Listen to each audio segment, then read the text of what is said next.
ভাইটুটা আমার বিশাল পার্সোনালিটির ছেলে। যেখানেই থাকবে আসো জমিয়ে মাতিয়ে রাখবে। অথচ ভাইটুর কপালটাই খারাপ, কলেজে উঠে এমন একটা মেয়ের পাল্লায় পড়লো, মেয়েটা কারোর সঙ্গে কথাও বলতে চায় না। আর তার কোনো ম্যানার্সও নেই, তার তো দেমাকে মাটিতে পাই পড়ে না। সেদিন মাসির বাড়ি গেছি, দেখি ভাইটু মন খারাপ করে বসে আছে। গিয়ে বললাম, কি রে, মন খারাপ কেন?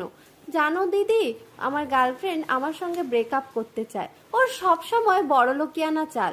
কোনোদিন কোনো ডেটে গেলে তো ও আমার পকেট পুরো ফুতুর ফাঁক করে দেয়। সিম্পল একটা ব্যাপার নিয়ে আমার সঙ্গে ব্রেকআপ করতে চাইছে জানো। আমাকে সেদিন বলে ফ্রেঞ্চ ফ্রাই খাবো। আমার কাছে একদম টাকা ছিল না।